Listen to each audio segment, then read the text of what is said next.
Sejam muito bem-vindos ao Podcrack, episódio número 7 do nosso novo formato. Você pode estar percebendo. Caras novas também, né? Os nossos novos amigos aí, presente no nosso Podcrack número 7.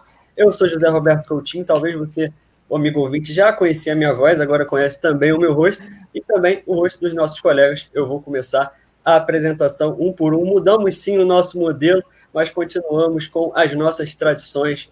Então, Henrique Lima, tudo certo, Henrique? Como foi de final de semana aí? Salve, rapaziada. Tudo tranquilo, apesar aí dos cariocas andarem decepcionando um pouco. Mas vamos que vamos aí para mais um Podcrack na presença aí ilustre do Léo e da Natália. Rapaz, dois cariocas venceram na rodada, tivemos um clássico. A gente tem muito assunto hoje aqui nesse episódio número 7. E vou chamar ele agora, ele que anima a gente, anima também o amigo ouvinte. Fala, Luiz Felipe, tudo certo? E aí, José, tudo bem? Tudo bom aí, meus colegas? Todo mundo feliz, né? Todo mundo na paz, como vocês podem ver pela camisa, né? Pelo menos alguém está feliz aqui. Então é isso aí, tem muita coisa para ser discutida ainda e vamos junto nessa daí. Com certeza, muita coisa para a gente discutir. E agora eu vou chamar a nossa dama de honra aqui. Ela que era a nossa convidada e agora é integrante aí do Podcrack. Seja muito bem-vinda novamente. É um prazer ter você aqui com a gente, Natália Guimarães. Prazer é meu, gente. Queria agradecer agora pelo convite definitivo. Estou aqui, a participação semanal aqui no Podcrack. Vamos falar dessa rodada, vamos falar dessa tristeza que está esse time carioca do meu Flamengo do coração. O Henrique também não está podendo falar muito. O Luiz deu aquela chegadinha ali para elevar dele, mas vamos ver aí. Vamos conversar muito hoje. Não tem muito assunto, tem cachorro latindo. Aqui é assim, rapaz. Esse negócio de internet é uma coisa que a gente está se acostumando ainda também, é uma coisa à distância. Eu acho que é o cachorro do Léo. Situação especial. Então já apresento logo o nosso novo amigo, também primeira vez participando aqui no Podcrack. Ele que também é Guimarães, mas para a gente não confundir as bolas aqui, eu vou chamar de Leonardo Campos, tá tudo certo? Muito bem-vindo, meu amigo Léo. Tudo certo, amigo? E aí, boa noite a todo mundo aí, muito feliz em revê-lo, José, Luiz, Henrique. Conheci a Natália agora. Fiquei muito feliz com o convite de vocês e vamos discutir um pouquinho sobre o futebol carioca nesse final de semana. Isso aí, vamos falar do futebol carioca. Então, sem mais delongas, vamos começar aqui o nosso debate. Tivemos clássico nesse final de semana, o Botafogo, né, Henrique? Perdeu mais um, o Botafogo jogou contra o Flamengo no estádio Newton Santos. O Flamengo ganhou 1-0, bem bizonho, um jogo bem fraco, na verdade. O Everton Ribeiro conseguiu achar um gol ali no segundo tempo. O Flamengo conseguiu sair vitorioso. Henrique, eu te faço uma pergunta e todo mundo pode debater se não concordar com o Henrique. Hein? O Botafogo perdeu o jogo ou o Flamengo venceu o jogo?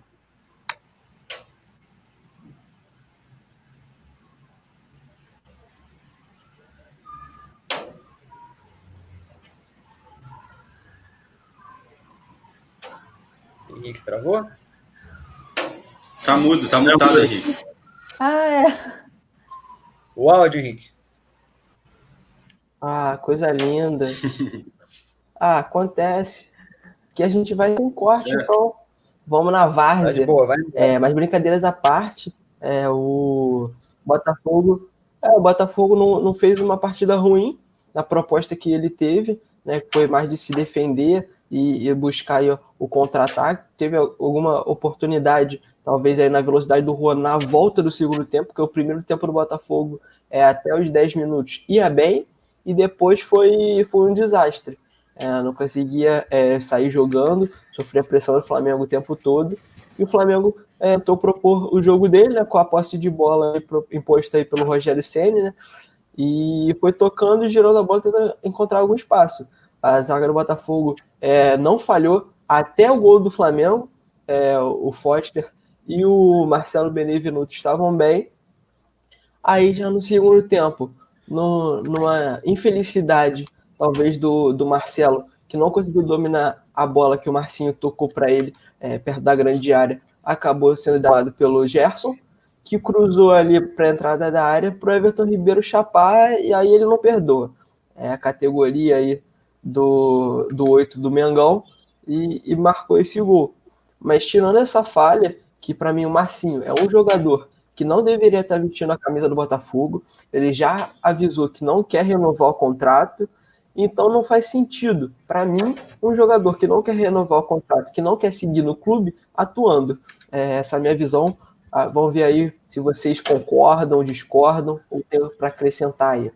E foi mais culpa do Marcinho ou do Marcelo? Eu queria saber, quem quiser se posicionar aí quanto ao gol do Flamengo. A zaga do Botafogo falhou, mas foi mais culpa mais de quem ou não tem isso? Foi 50-50? O que vocês acham?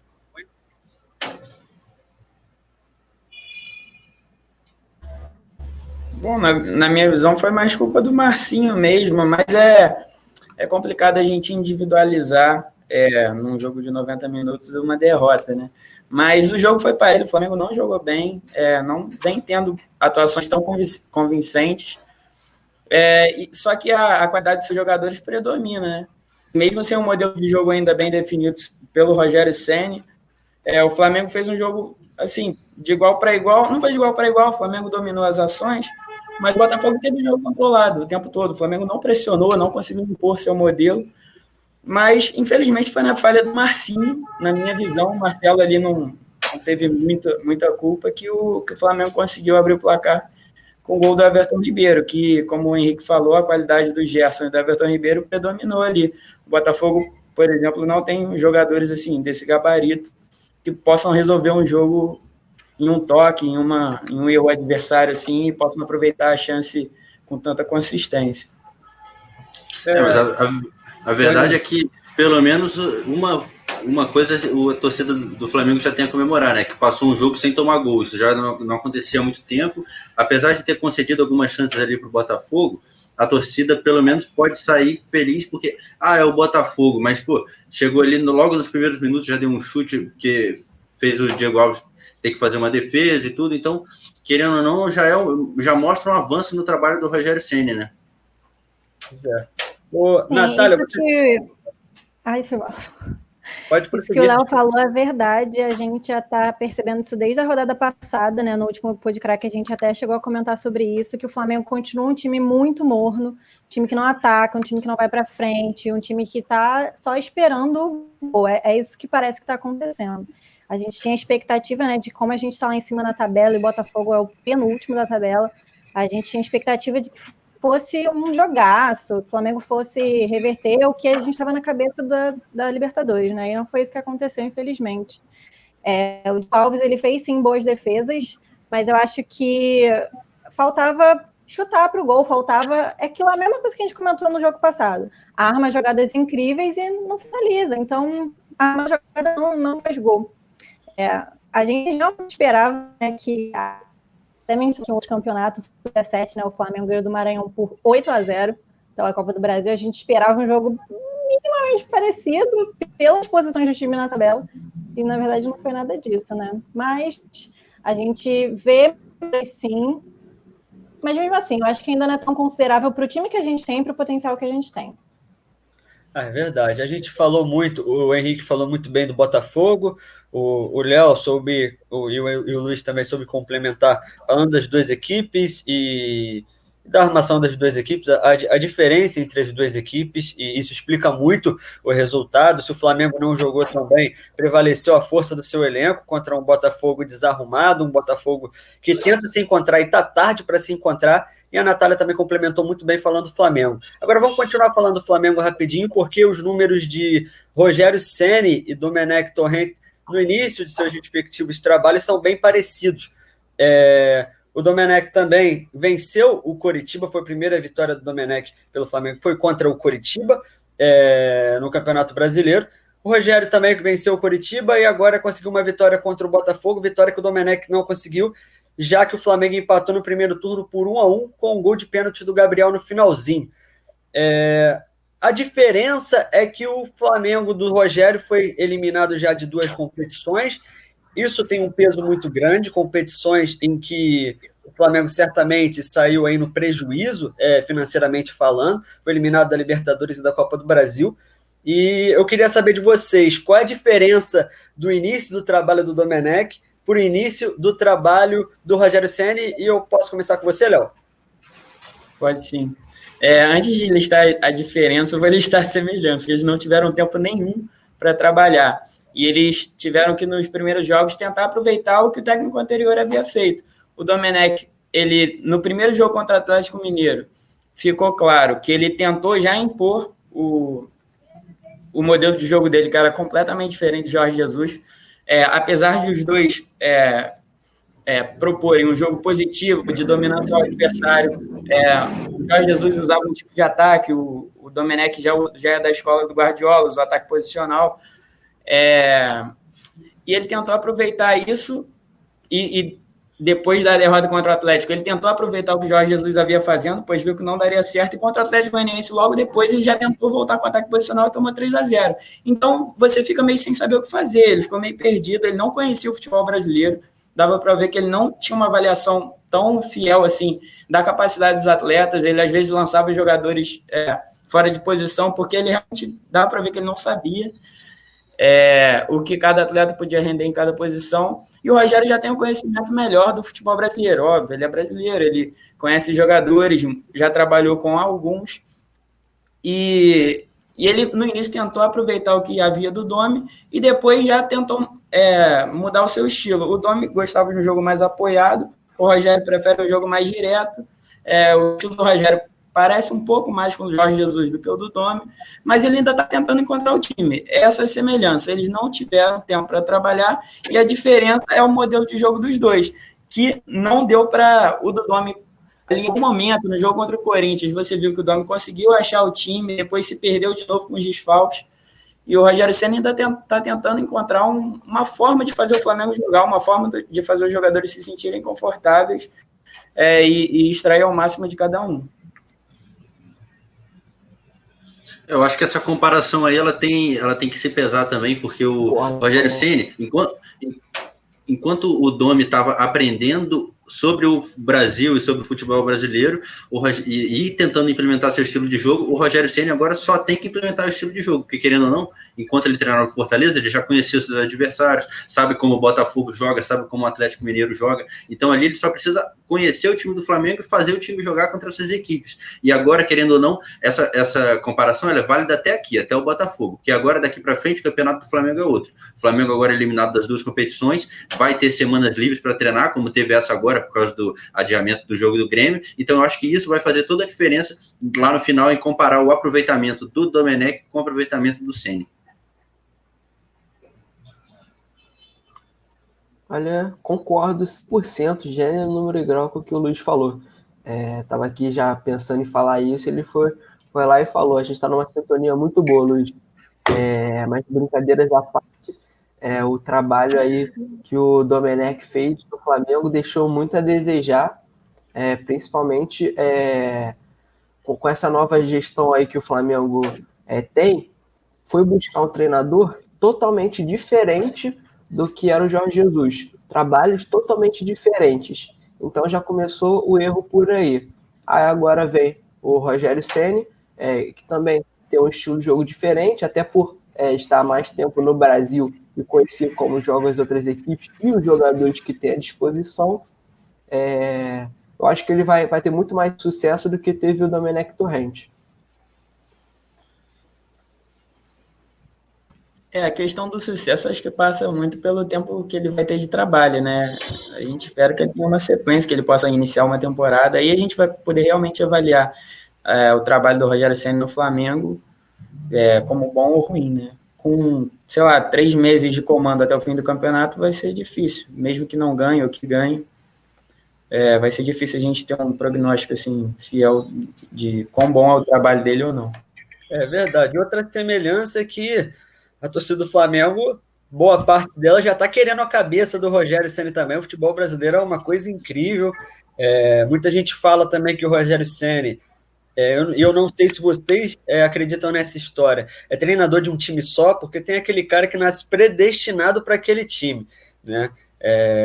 E o Rogério Ceni se deu muito bem no Fortaleza, nas 2 passagens, No São Paulo, claro, era o início, como treinador de futebol não foi tão bem, no Cruzeiro também teve até os seus lampejos para alguns torcedores cruzeirenses, mas também não foi tão bem, e por fim agora chegou no Flamengo, e está tendo um início de trabalho aí bem difícil, apesar de toda a força aí do Flamengo. O Rogério, como o Léo, o Luiz, o Henrique, a turma que disse, não encontrou ainda um modelo para esse Flamengo funcionar. A gente pode trocar a pauta, então? Tá tudo certo sobre Flamengo e Botafogo?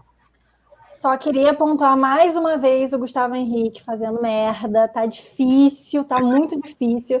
Acho que a única felicidade que o Flamengo teve com a expulsão dele é que ele não joga no próximo, mas tá difícil. Mais uma merda, mais um jogo, mais uma escolha também do Rogério para entrar um jogador que já tinha tido uma infelicidade no jogo passado, né? Só para pontuar realmente essa infelicidade dele, mas dessa vez acho que a galera ficou até mais feliz mesmo por ele ter sido expulso. Pois é, não só isso, ele não só foi expulso, como ele evitou o gol do Botafogo. O Lucas Campos provavelmente ele ia marcar o gol do empate. Então esse é o jogo para colocar a estátua do Gustavo Henrique no ninho do urubu. Você não acha não, Natália? Não acho não. Não acho não, porque na verdade é tudo aquilo que a gente já mencionou, né? Talvez isso não fosse necessário se a gente já tivesse tido uma marcação anterior. Mas foi feio demais, ainda mais porque estava muito perto da pequena área. Daqui o coração gelou mesmo. Mas é isso, né? Eu acho que realmente salvou, provavelmente teria sido gol, mas também poderia ter sido um pênalti e a gente não sabe o que aconteceria, né? Talvez não seria tão legal assim ter evitado, porque poderia ter causado um pênalti. Mas, mais uma vez, fazendo besteira, talvez não fosse a melhor escolha do Ceni, mas a gente fica aí na expectativa do próximo jogador, né? Já que ele não vai poder estar. E é isso. Agora a gente vem com o Botafogo com 5 derrotas seguidas e a gente vai ver aí as cenas dos próximos capítulos. José, só para complementar, engraçado que o Rogério Ceni justificou a presença do Gustavo Henrique, não do Natan, ou do Noga, ou qualquer um outro, por causa da presença do Matheus Babi, mas o Matheus Babi não foi titular, então ele não deveria entender, realmente. É verdade, mas ele podia ter trocado só o nome, falado Pedro Raul, já que os treinadores que passam pelo Botafogo insistem, é um ou é outro, e eles têm características bem parecidas de fato. Eu vou aproveitar só um gancho da Natália, antes da gente pular para o Fluminense e deixar o sorriso aí no rosto do Luiz Felipe, eu quero falar com o Henrique antes. Ô Henrique, falando desse lance, o Botafogo teve uma chance aí de empate, rapaz. A falta ali na meia-lua, ou próximo à meia-lua, tá o Honda e o Calu na bola. Faltou marra ali para o japonês, né? Para pegar aquela bola. Todo mundo sabe que ele é um exímio cobrador de faltas e o Calu bateu mal pra cacete, bateu no meio do gol, em cima do Diego Alves. O que você tem a falar desse lance? Pô, cara, quando a fase não é boa, não há santo que ajude, né? Então se o Honda batesse, a probabilidade de ir na barreira era 50%, de ir no gol, no meio do gol era 25%, e de entrar, sei lá, 25% também, porque estava muito difícil para o Botafogo conseguir um golzinho. E o Gustavo Henrique, cara, na minha opinião, ele fez o certo. Até o Rogério Ceni pontuou depois, entrevista coletiva, falou que ele fez o certo, que ali era uma situação que ele tinha que correr esse risco para que não sofresse o gol. Então aí eu acho que o Gustavo Henrique está perdoado nessa, mas... Então, beleza, tá falado aí o Henrique, falou aí que a fase tá ruim de fato e a bola não entraria nem se fosse o Cristiano Ronaldo ali com a camisa do Botafogo batendo falta. Tá difícil aí para a torcida do Botafogo. Agora a gente vai trocar a pauta, vamos falar do Fluminense. Vamos falar do Fluminense, que eu não vou citar nomes não, mas tem gente aqui, não vou falar quem, que tá falando que o Flusão é o melhor time do Rio atualmente, né? Eu não vou falar quem, mas o torcedor do Fluminense teve uma notícia aí meio preocupante, né? O Odair Helma recebeu uma proposta aí do futebol árabe, do Emirados Árabes Unidos, e saiu fora, né? O Marcão vai ser o treinador até o final da temporada, a diretoria já confirmou isso. Mas antes vamos falar do jogo. O Fluminense venceu o Atlético Paranaense por 3-1 de virada no Maracanã. O Atlético Paranaense que vinha sendo também uma pedra no sapato do Flusão. Esse ano o Flusão mostrou quem manda de fato, ganhou no Paraná, ganhou no Maracanã e ganhou de virada no Maracanã, né, ô Luiz? 2 gols do MP, o moleque tá liso, hein? Pois é, tá jogando muito, né? Voltou a reencontrar o futebol dele, mas é isso, né? Fez um gol ali que claramente, porque como você citou o Odair, né? Aquele terceiro gol que o Nenê bate o escanteio para ele na entrada da área e ele já dribla o goleiro para chutar colocado no canto, aquilo lá sem dúvida é treinado, porque o cara se posicionar ali no cantinho da área para receber um escanteio não é uma coisa tão comum de se ver, né? Aí agora você vê um trabalho que estava dando certo, você falou, é o melhor time do Rio. Se é o melhor, eu não sei, mas que é o time ali dos 10 primeiros que mais está conseguindo tirar do seu elenco, isso sem dúvida, porque nem o torcedor mais otimista imaginava que o Fluminense fosse estar em quinto ali, depois do segundo turno, ainda disputando ali uma posição na Libertadores e tudo, e isso passava muito pelo trabalho do Odair, né? Um trabalho que estava dando certo, perdeu umas peças, conseguiu repor com outras, mas é isso, né? Agora vamos torcer para o Marcão dar continuidade no trabalho. É um cara que, quando teve que substituir o Diniz lá atrás, quando o Fluminense precisou para sair da zona de rebaixamento, deu conta, conseguiu manter o time na Série A no ano passado, e esse ano vamos torcer, né? Porque se repetir as atuações como foi no jogo de ontem, a gente está muito bem servido para o resto do campeonato, porque ontem tomou o primeiro gol, conseguiu ir buscar o empate, o Nenê ainda perdeu um pênalti que o goleiro pegou, o Nenê não perdia um pênalti há mais de 2 anos, né? Perdeu esse daí no sábado, mas é isso.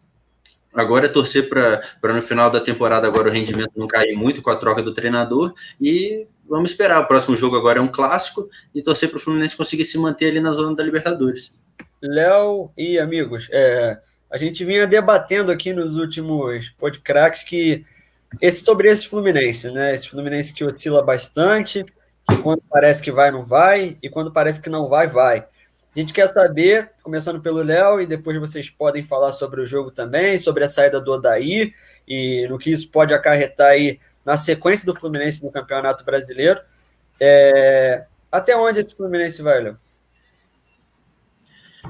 Agora é uma incógnita, né? Apesar de, como o Luiz falou, o Marcão tem um bom passado quando substituiu o Fernando Diniz, conseguiu tirar o Fluminense da zona de rebaixamento, que era o objetivo, mas agora o objetivo é outro, o Fluminense está lá em cima. E para você manter o sarrafo lá no alto é muito mais difícil, né? O Odair hoje saiu talvez no seu ponto mais alto, talvez não, com certeza, no seu ponto mais alto na sua trajetória no Fluminense.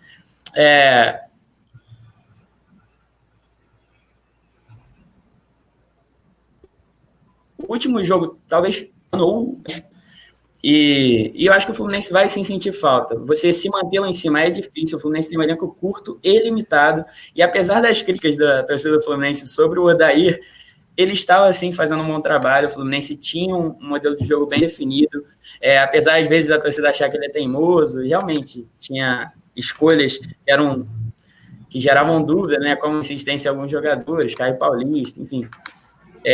Mas o Fluminense está conseguindo resultados, e o pessoal fala muito da bola parada. A bola parada, hoje em dia, é algo super importante. Tem 5 fases de jogo, a bola parada é uma delas, e gol de bola parada em alto nível não sai por acaso. E o Odair estava conseguindo extrair muito bem a qualidade do Nenê nas bolas paradas. Vamos ver se o Marcão vai conseguir dar continuidade ao trabalho do Odair. Se eu fosse dar um palpite, eu acho que o Fluminense vai cair um pouco de rendimento nas próximas rodadas, mas nada que seja irreversível. O Fluminense está com uma pontuação boa no Brasileiro e ainda pode buscar aquela vaguinha na Libertadores que tanto quer. Sim, até mesmo se a gente for parar para analisar que o próximo jogo dele é com o Vasco, né, que é um time que ultimamente não está saindo tão bem assim no campeonato. Mas a gente tem que ficar de olho mesmo exatamente por essa substituição do técnico, por essas questões assim que realmente a gente está vendo que é isso que o José mesmo tinha falado, o Fluminense vai, não vai, fica, não fica, e é aquilo que a gente estava comentando também. Agora a gente tem 4 times cariocas, 2 estão lutando para sair da zona de rebaixamento e 2 estão lutando pelo campeonato. A gente fica meio nessa expectativa, olhando para os jogos dos próximos, olhando para o próprio jogo do Fluminense, que, ao meu ver, vai ganhar do Vasco fácil, mas é aquilo, a gente tem que acompanhar o jogo a jogo, porque é uma incógnita esse time mesmo.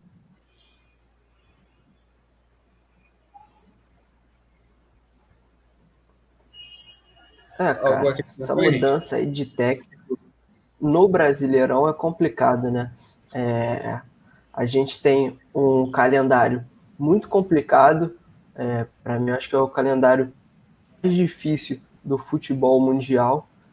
Jogos aí meio de semana, final de semana, e a mudança de um técnico no meio de campeonato é sempre muito complicado. E o Odair Helma vinha fazendo um excelente trabalho aí no Fluminense e acabou trocando talvez um brasileiro, uma Libertadores, por dinheiro.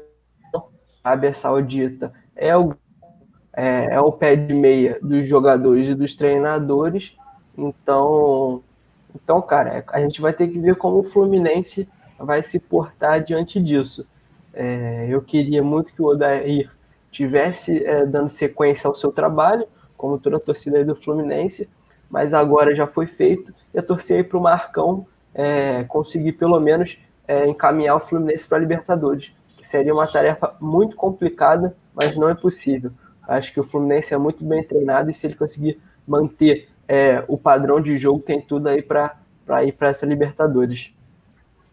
E José, só fazendo um paralelo rápido, porque se você comparar com a situação do Vasco lá no início da temporada, por que o Ramon caiu? O Ramon caiu porque ele entregou para o torcedor uma realidade que não era do elenco do Vasco, que era de topo da tabela, Libertadores e tal. Isso pode acontecer com o Fluminense também, porque o Odair entregou algo que o elenco, apesar de estar conseguindo se manter, o torcedor do Fluminense não era para esperar no início do ano Libertadores e tal, brigar por título, como a Natália falou. Então pode ser que uma eventual queda de rendimento vindo a acontecer, pode ser que frustre o torcedor e acabe até queimando a imagem do Marcão, que é um cara que é querido pela torcida, foi campeão brasileiro como jogador, tem uma vida inteira no Fluminense, e aí vem aquelas histórias de não, traz o Luxemburgo, traz um técnico estrangeiro. Isso pode acabar trazendo um ambiente político ali da torcida com o time, que pode quebrar um pouco essa simbiose tão boa que está dando certo aí nesse campeonato, né? A questão do Odair sair, eu acho que também tem um pouco disso, porque a torcida do Fluminense já não morria de amores pelo Odair. Ele perde 3 jogos, cai para o 8º, 9º, não se classifica para a Libertadores, com certeza ele não teria seu contrato renovado, ou teria sido demitido.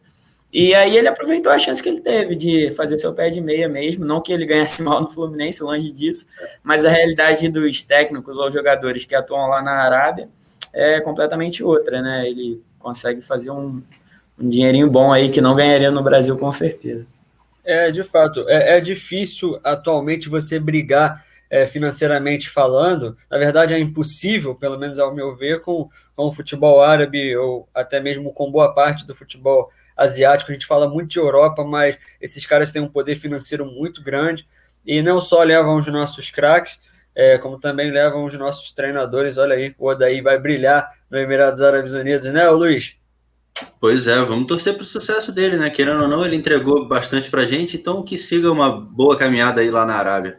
É aquilo, o Odair foi para a prova no Fluminense tirar a nota 8, tirou um 10, a torcida saiu de certa forma, ficou um pouco insatisfeita com ele, justamente por sair nesse momento, e o Luiz explicou e detalhou muito bem essa situação. E vamos aguardar o Fluminense, o torcedor do Fluminense agora está empolgado, e o Marcão geralmente vai bem no comando do Flu. Agora vamos falar do Vasco, né? Vamos falar do Vasco, rapaz. Testou aqui o Vasco por último. Não foi de propósito, vale lembrar, a gente sempre segue a ordem cronológica aqui dos acontecimentos, dos jogos. O Vasco foi ao Sul, levou uma lapada do Grêmio, teve chimarrão e tudo, Renato Gaúcho fazendo dancinha. O Grêmio botou 4 no Vasco do Pinto e ficou estreita a parada lá no Sul. O Diego Souza meteu 2 gols, tivemos lei do ex, e o Ricardo Sapinto aí, que tem um aproveitamento bem abaixo do Ramon, que foi muito criticado pela torcida do Vasco, e também do Abel Braga, quando mesmo passou pelo Vasco. Eu queria saber, o problema é o treinador, o problema é a diretoria, ou é um aglomerado de coisas, porque o elenco a gente sabe que é bem limitado, né? Eu acho que seria difícil encontrar um torcedor do Vasco que não esperasse um resultado parecido nesse jogo. O Grêmio está na sua melhor fase. Eu acho que em 2, 3 anos o Grêmio tem jogado muito bem. O Renato Gaúcho conseguiu achar o time de novo. A defesa voltou a ser consistente. Tem gratas novidades aí, como Ferreirinha. O Jean-Pierre voltou de lesão muito bem, apesar de não ter jogado. O PP tá talvez um postulante a novo Everton Cebolinha mesmo, já está virando realidade. E o Vasco, é isso que a gente viu. O Sapinto está tentando achar um jeito de não perder, pelo menos, um jeito de encontrar um time minimamente consistente. Eu não acho ruim a escolha por 3 zagueiros. No jogo da Sul-Americana, ele demorou demais para mexer no time, mas iniciar com 3 zagueiros não há problema nenhum. O Vasco não tem extremos de qualidade, a não ser o Vinícius, mas o Vinícius oscila muito. O Thales Magno pelo meio acho que rende melhor mesmo. Mas o Vasco tá difícil assim, de você ter um prognóstico, porque é um pouco de tudo, como você falou. Esse Vasco me faz lembrar muito o Cruzeiro do ano passado, porque os problemas da diretoria entraram em campo, já estão em campo, assim como acontece com o Botafogo. E quando os jogadores não estão blindados dos problemas externos, aí eu acho que só um cara muito, não digo nem um gênio tático, mas só um Filipão, por exemplo, consegue resgatar a confiança dos jogadores. Vamos ver se o Sapinto consegue fazer isso, embora eu acho que é difícil, mas vamos ver. Ele é um cara com uma personalidade forte. Eu não acho que o futebol se resume a ter técnico paizão, mas é muito importante blindar os jogadores dos problemas externos, porque aí começa o empresário a ficar na cabeça do jogador, você não tem uma estabilidade, você não tem uma previsão de futuro para ver se o jogador vai ficar ou não. Então começa a tumultuar o ambiente e acontece isso que a gente está vendo aí, tanto em Vasco quanto no Botafogo. Eu acho que, como o Léo muito bem pontuou, a crise do Vasco passa muito mais ali pela diretoria, como aconteceu com o Cruzeiro no ano passado, mas eu queria pontuar dentro de campo um nomezinho só, Ribamar.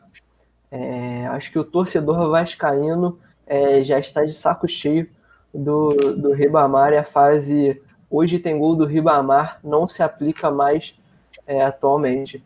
O atacante Cruz Maltino perdeu inúmeras oportunidades de pelo menos aí deixar um golzinho, que querendo ou não, o saldo de gols na briga pelo rebaixamento é sempre muito importante.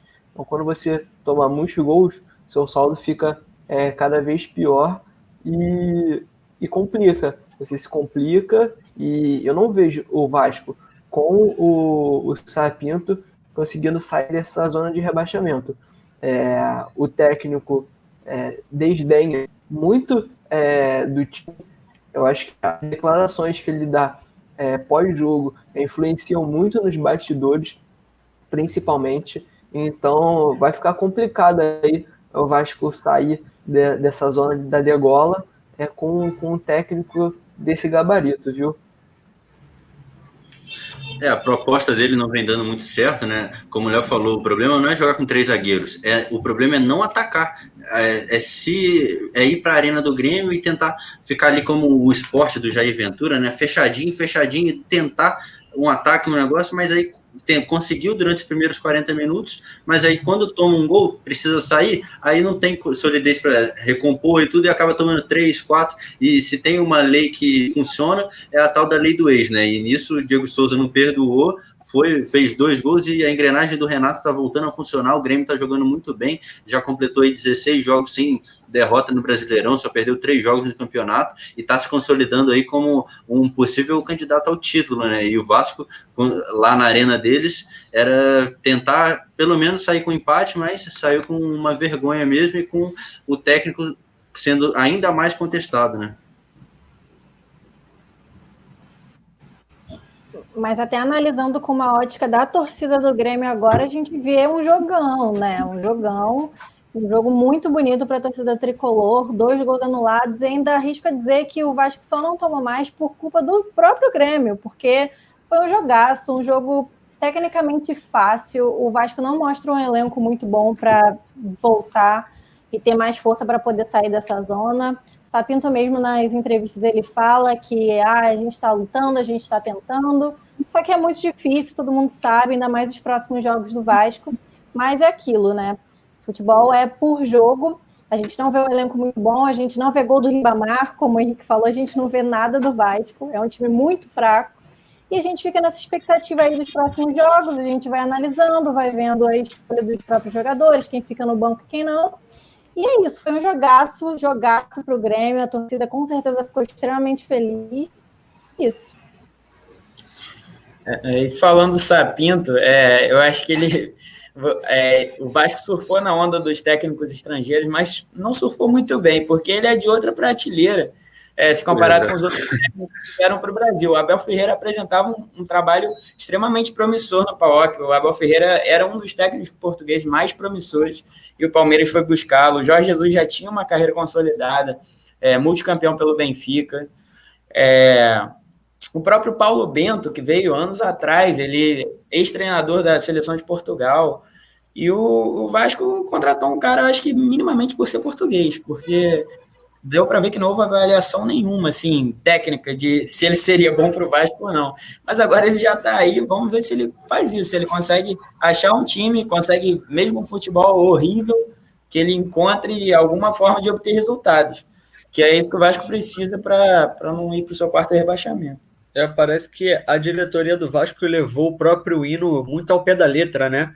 Tu tens o nome de um heróico português. Aí eles acharam que o Ricardo Sapinto ia salvar aí o Vasco de tudo, ia levar o Vasco para a Libertadores, mas não é assim que a banda toca, né? O Vasco tá atolado ali e o Léo tá participando pela primeira vez com a gente, a Natália está participando pela segunda vez, mas o Luiz e o Henrique sabem bem, né? Quando o Henrique falou que o Flamengo ia passar fácil pelo Racing, a gente deu uma cornetada nele no off, e eu tô batendo nessa tecla que o Vasco não cai, mas tá difícil, eu tô quase mudando de opinião, porque a coisa tá difícil. Alguém mais quer acrescentar sobre o Vasco, sobre o confronto de ontem?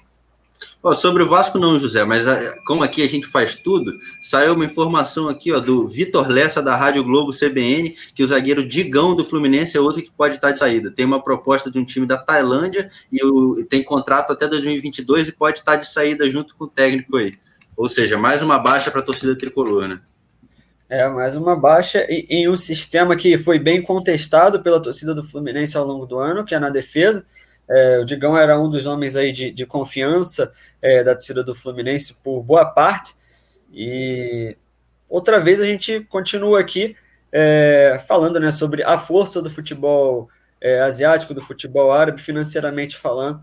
Então vamos ver aí as cenas dos próximos capítulos. Já a gente volta a falar sobre os 4 grandes do Rio. Agora a gente vai falar um pouco sobre a Série C do Campeonato Brasileiro. O Volta Redonda jogou a sua última partida na terceira divisão nesse ano, jogou contra o Londrina, né? O jogo foi no Rio de Janeiro. O jogo foi 2-2, um jogaço.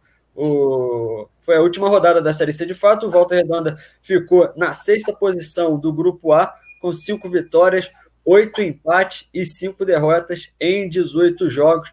Ontem teve o gol de novo aí do Fala Fino. Vocês provavelmente conhecem aí o Fala Fino, que ficou famoso aí no América do Rio. O rapaz canta bem demais.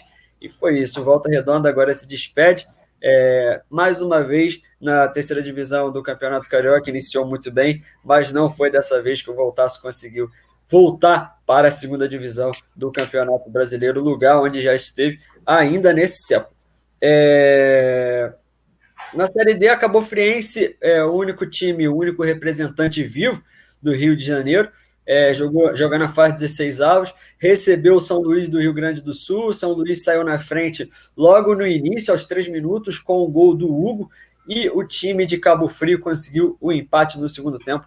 Aos 11 minutos do segundo tempo, após uma bola alçada na área, Vitor Feitosa marcou de cabeça e deixou tudo igual. Próximo jogo no dia 13, no próximo domingo. A Cabo Friense joga contra o São Luís, lá no Rio Grande do Sul. Agora sim, falei de tudo, falei um pouco mais. A gente ainda está tendo também a segunda divisão do Campeonato Carioca, mas no próximo podcast a gente traz aqui o nome das 2 equipes que conseguiram o acesso à elite do futebol carioca. Já tivemos os jogos de ida, né? O Duque de Caxias venceu o Nova Iguaçu no Marrentão por 1-0, enquanto o Sampaio Corrêa ficou no 0-0 contra o Maricá. Duque de Caxias e Maricá jogam pelo empate para conseguir aí o acesso à primeira divisão do Campeonato Carioca. E um detalhe muito curioso é que no duelo entre Sampaio Corrêa e Maricá teremos aí uma equipe inédita a figurar na primeira divisão do nosso campeonato estadual. Vamos voltar agora a falar dos grandes. Vamos falar dos grandes. Eu queria pontuar aí um Maricá que vem crescendo, surfando nos royalties aí, é do meu amigo Cebola. Cebola verdade, é o técnico Cebola. do Marcos Alexandre. Toda sorte ao Maricá aí, que suba para a Série A. E mais um acesso na conta do Cebola, que já subiu com São Gonçalo da terceira para a segunda divisão. Muito bem São lembrado. Gonçalo, futebol. Muito bem lembrado. O apelido do Maricá é Tsunami, o time carinhosamente chamado de Tsunami. E vamos ver aí o time do Maricá, a gente deseja muita sorte, vamos acompanhar. E na semana que vem a gente traz aí as duas equipes que subiram para a primeira divisão do Campeonato Carioca, porque antes eles disputam uma seletiva. É difícil entender os regulamentos da FERJ, da nossa federação. Agora vamos voltar a falar dos times grandes, vamos voltar a falar de primeira divisão do Campeonato Brasileiro. O Botafogo, para alegria do Henrique, ou não, joga 2 vezes, né, Henrique?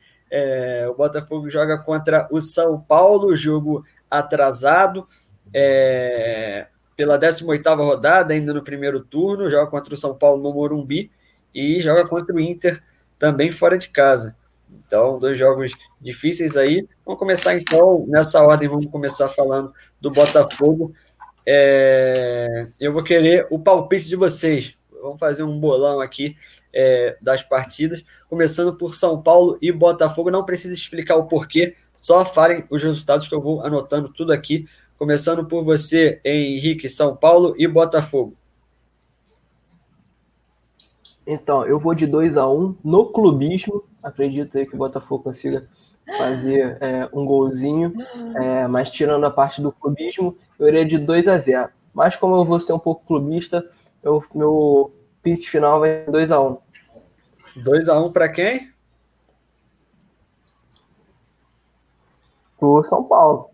Eu não tenho nem condição de sonhar com a vitória. Com o Henrique às vezes, rapaz. Eu fico assustado porque a gente tem uma maneira bem peculiar de torcer, a gente é bem parecido nisso. Se fosse São Paulo e Náutico, eu ia falar 3-0 Náutico, não tem papo.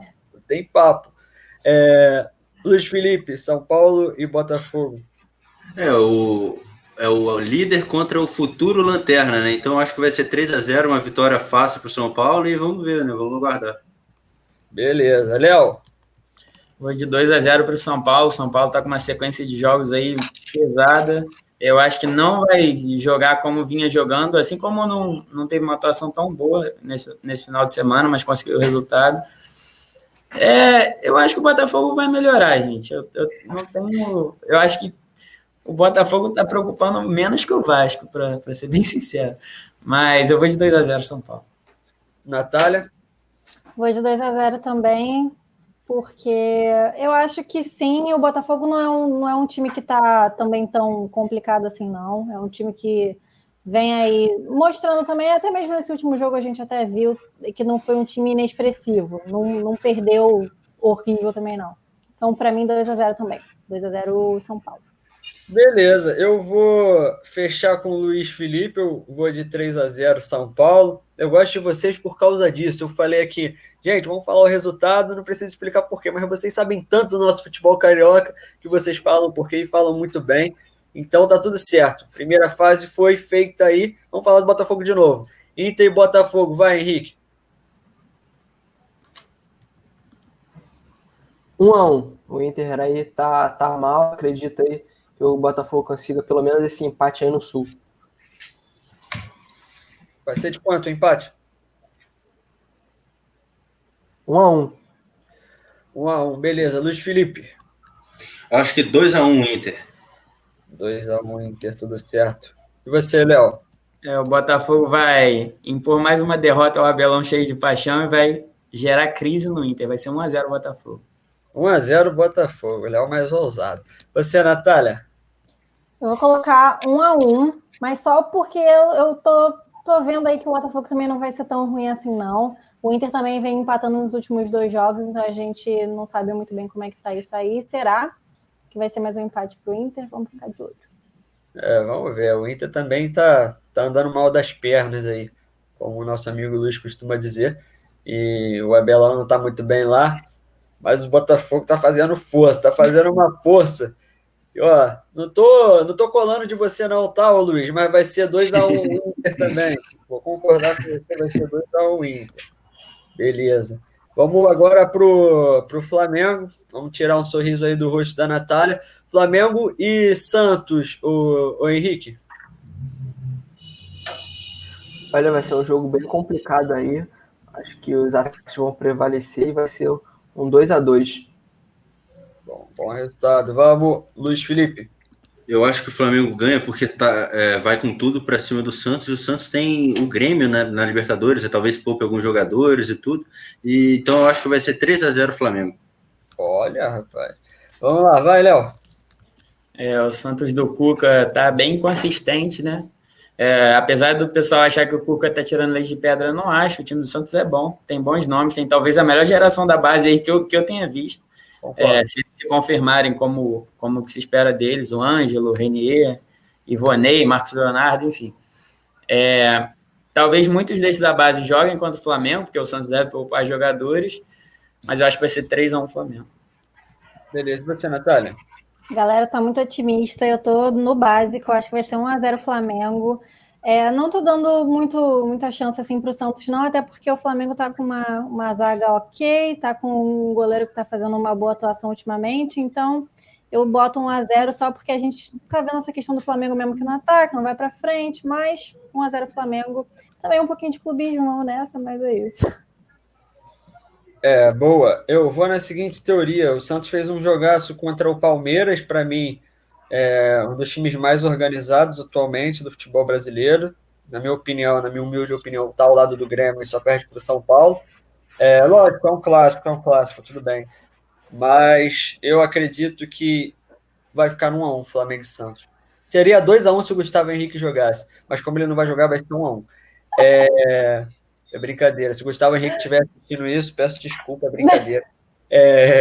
Mas vamos lá. Não.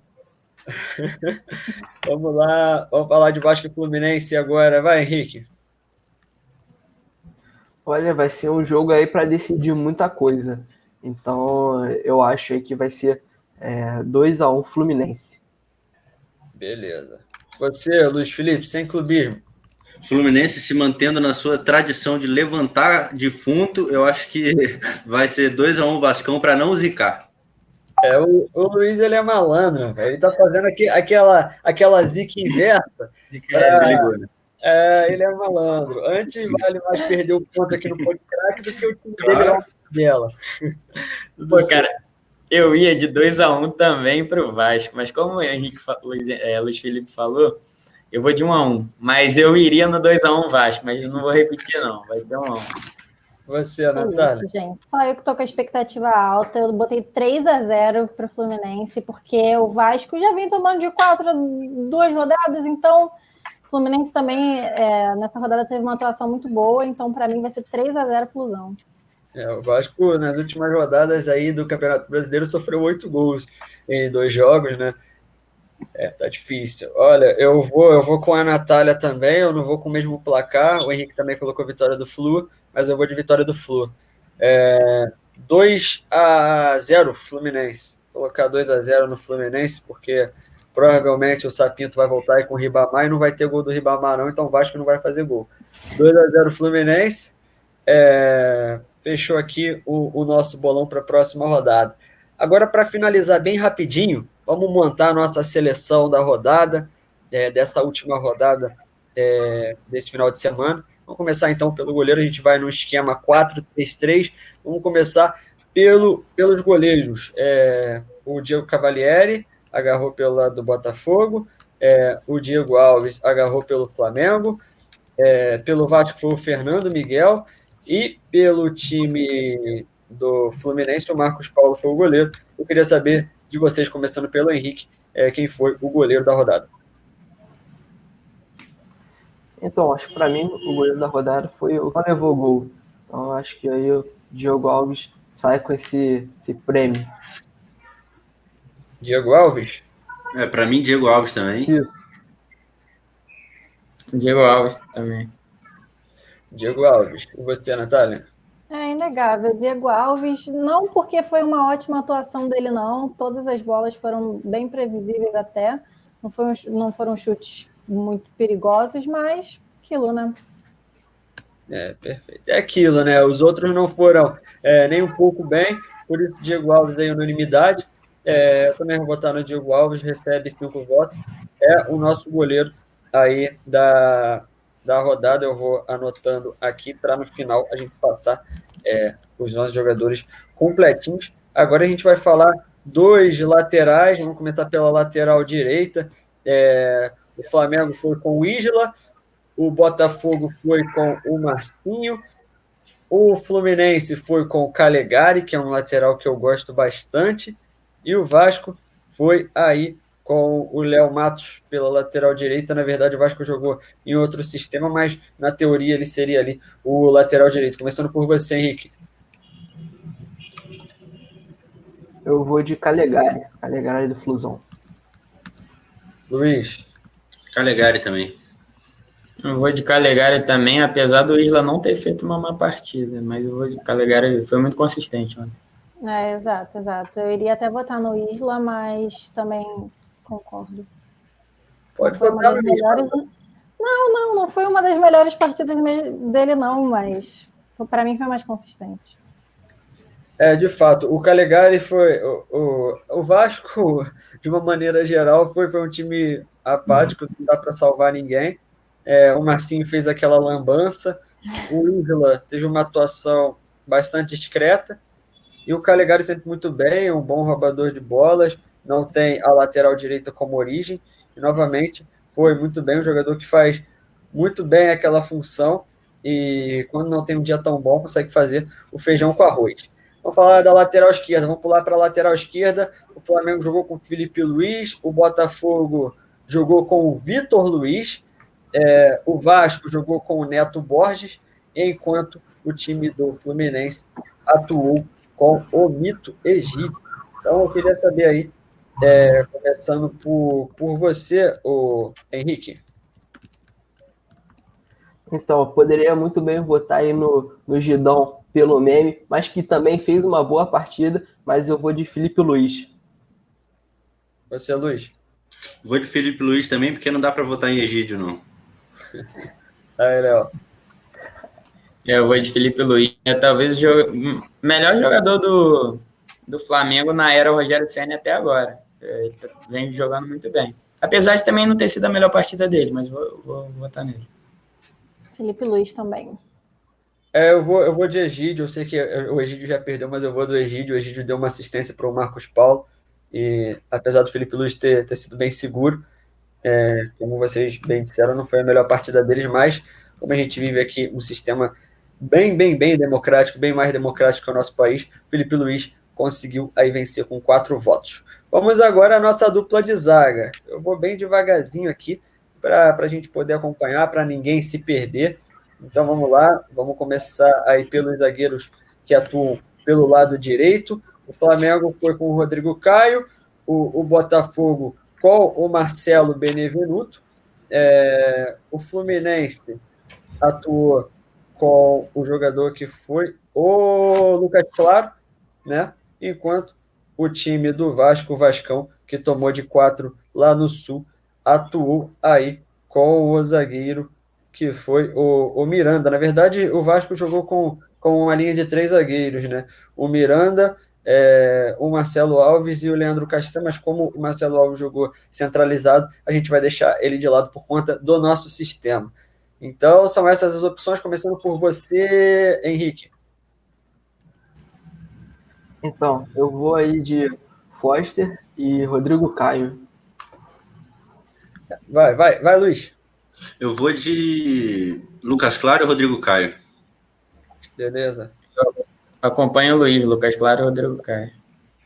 Você, Natália? O mesmo, o Rodrigo Caio jogou muito bem. Falou até para a torcida, né, que criticou ele no último jogo, mas acho que ele jogou super bem nessa partida. Eu achei que a Natália escolheu o Gustavo Henrique. Eu não sei porque eu fiquei com essa sensação no meu coração que ela ia falar Gustavo Henrique. Uhum. Não sei por qual motivo ela está chateada com com GH, mas... É porque ele não foi... Você não deu a opção dele, senão eu teria falado, com certeza. Ela sempre tem uma estratégia para fugir do Gustavo Henrique. Então, vamos lá. Vamos de Lucas Claro e Rodrigo Caio. Foram os vencedores aqui. Eu entendo o voto do Henrique no Foster. Em relação às últimas partidas, ele fez, de fato, um bom jogo contra o Flamengo, mas acredito que o Lucas Claro tenha sido mais seguro nesse sentido. Vamos lá, vamos montar agora a nossa trinca, né? A gente vai atuar com um volante e depois vai colocar 2 meias. Eu acho que assim seria um pouco mais democrático.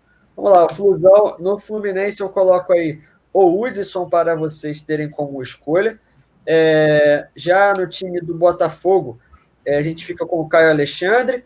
No time do Flamengo, a gente fica com o jogador que é o William Arão, enquanto no Vasco, o Marco Júnior. Façam as suas escolhas aí para volante. Henrique? Olha, complicado, hein? Mas eu vou ali no Hudson. Dessas opções aí, eu vou de Hudson também. Uhum. Eu vou de Arão. Ele fez uma partida segura, se recuperou do pênalti perdido. Ele não foi mal, não, na minha visão. Vou de Hudson. Não foi uma das melhores do Arão para mim, não. Beleza. O Hudson, então, ganhou 2 votos, né? Do Luiz e da Natália. Não, do Henrique também, né? Foram 3 votos. O Léo foi de William Arão. E eu vou de Hudson. Eu achei que o Arão também fez uma boa partida, ele não foi mal. O Caio Alexandre também, para mim, não fez uma partida tão apagada. O Marco Júnior também não, mas o Vasco no todo foi de fato bem apagado. Então a gente vai ficar com o Hudson aí como o nosso volante. E agora a gente vai com 2 meias. Vamos com os nossos 2 meias para a seleção carioca. Vou colocar aqui um do Botafogo. Do Botafogo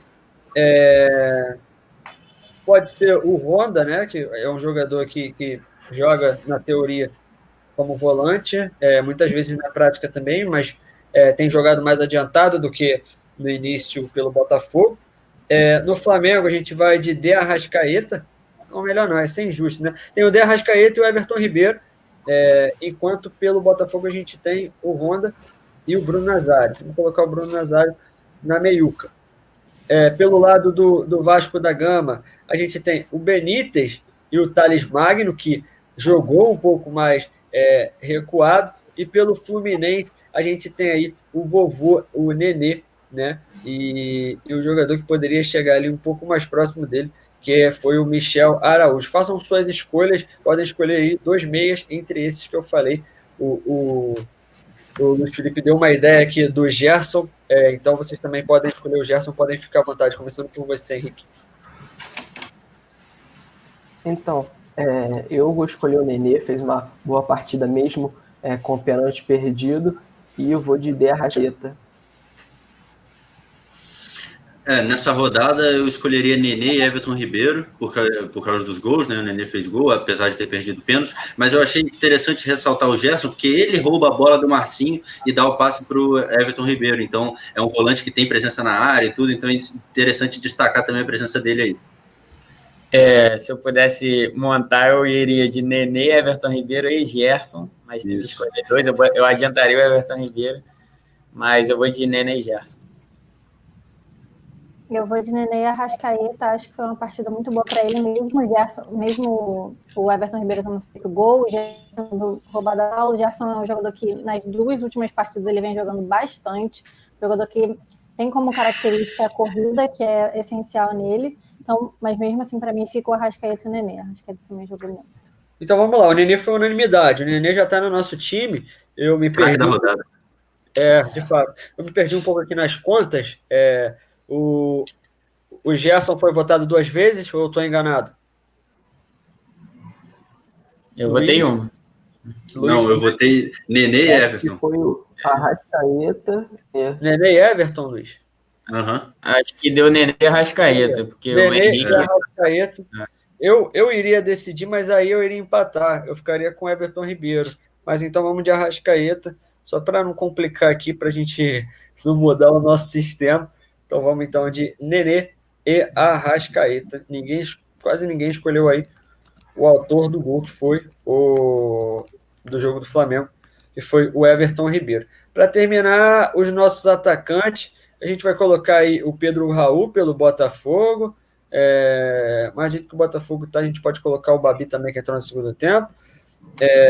Pelo lado do Flamengo, Pedro e Bruno Henrique.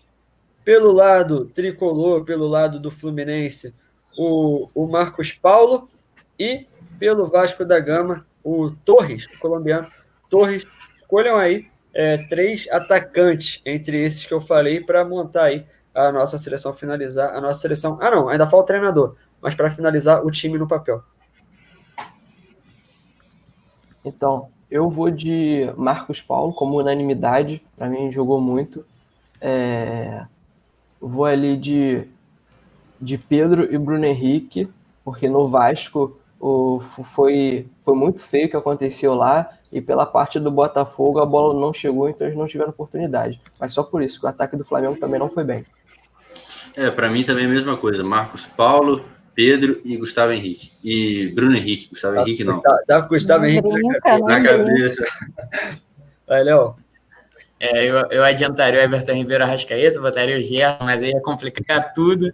Então, cara, o Marcos Paulo é unanimidade e vai ter que ser os 2 do Flamengo, assim, dentre esses que sobraram, não tem dúvida. Eu não saiu muito disso, não. O Marcos Paulo jogou demais. Foi uma partida que, mesmo ele sendo autor de 2 gols pro Fluminense, ele também jogou muito, deu passe, foi um jogador excepcional. Bota o Bruno Henrique e o Pedro exatamente porque não tem outra opção mesmo. Não acho que foram jogos muito bons dele também, não. Beleza, então. Vocês elegeram Marcos Paulo, Bruno Henrique e Pedro. Eu achei que o Pedro teve uma partida bem apagada. O jogo foi bem chato, na verdade, a gente tem que ser sincero, mas eu também vou com esse trio. O Pedro Raul começou muito bem a partida, mas foi só um pequeno lampejo, depois não fez mais nada. Então, fechamos aqui a nossa trinca de ataque com Marcos Paulo, Bruno Henrique e Pedro. E agora a gente vai para os treinadores, né? A gente tem as opções aí do Flamengo com o técnico Rogério Ceni. No time do Botafogo, tá difícil de técnico lá no Botafogo, né? Não foi o Barroca que assumiu, porque está com a Covid-19. Você pode me lembrar aí, o Henrique, porque a gente acontece, né? Esquecer o nome do rapazinho que ficou lá na área técnica do Botafogo. Eu posso pegar para você agora. Então me lembre. Foi o Felipe Lucena. Isso mesmo, Felipe Lucena, exatamente. Muito obrigado aí ao Henrique, sabe tudo de Botafogo. Não me escapou aqui, mas eu sei que vocês vão me perdoar, porque tá difícil falar de treinador do Botafogo, né? Tá complicado. O Vasco teve o Sapinto e o Fluminense, o Odair Helma, a última partida do Odair Helma aí pelo Fluminense. Eu quero saber quem foi o melhor técnico da rodada, Henrique. Odair Helma, sem sombra de dúvidas. Menção honrosa aí, até pela saída e por ter recuperado o futebol do Marcos Paulo. Eu acho que o Odair merece nessa rodada. O Odair, no seu jogo de despedida, o Fluminense teve uma das melhores atuações aí no ano, sem dúvida, o Odair. Eu acho que é unanimidade, né, o Odair. Fechou. O de Odair Helma, então, vou escalar aqui a nossa seleção, que ficou assim: no gol, o Diego Alves, na lateral direita aí abrindo o sistema defensivo, o Calegari, ao seu lado Rodrigo Caio e Lucas Claro, e na lateral esquerda Felipe Luiz. No meio de campo, uma trinca com 3 jogadores, com o Hudson como volante e Nenê e Arrascaeta como os nossos 2 meias, e no ataque, um ataque aí que marcou 2 gols na rodada, que só um jogador fez, foi o Marcos Paulo, e ao lado do MP, o Bruno Henrique e o Pedro, e o treinador foi o Odair Helma. Então, fechada aí a nossa seleção carioca para essa rodada, e também as nossas pautas aqui para o programa de hoje. Eu gostaria muito de agradecer a vocês.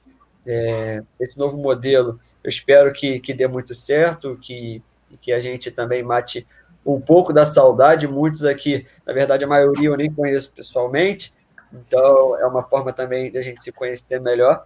E eu espero também que o nosso amigo ouvinte, nosso amigo que acompanha o Podcrack, possa gostar também desse nosso novo modelo e conhecer também as nossas carinhas, né? E que a gente se esbarre também bastante aí pela U.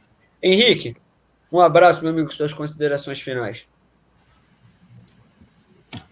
Um abraço, rapaziada. Muito obrigado aí por mais uma semana comentando um pouco do futebol carioca. Espero que na próxima rodada aí a gente venha com resultados positivos dos times cariocas. É isso. Muito obrigado a todos e até semana que vem.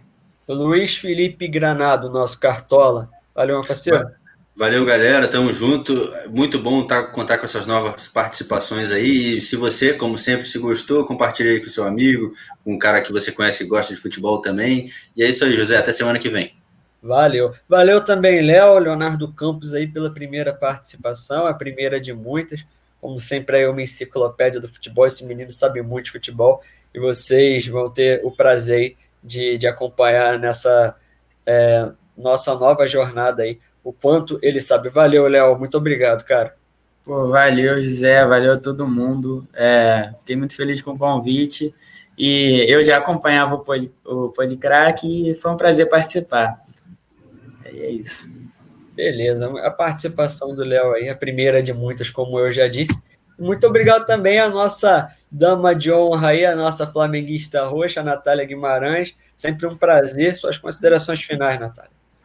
Queria muito agradecer, de verdade. Mais uma vez aqui, agora, né, com a minha dupla nova, o Léo. Eu falo por mim, né? Eu estou muito feliz, de verdade, fazer parte disso. É um assunto que eu gosto muito, são pessoas muito agradáveis, e é isso. Espero que consiga fazer comentários positivos, seja tão legal como está sendo agora. Precisamos disso, né, Natália? Comentários positivos. Estamos passando por um momento bem difícil, mas a gente tem a perseverança e a confiança de que logo tudo isso vai passar. Eu vou agradecendo também a presença de todo mundo, fico muito honrado de estar aqui com vocês e também mandando um abraço para você que ficou com a gente até o final aqui. Eu sei que às vezes a gente fala muita besteira e vocês podem cornetar, pode ficar à vontade.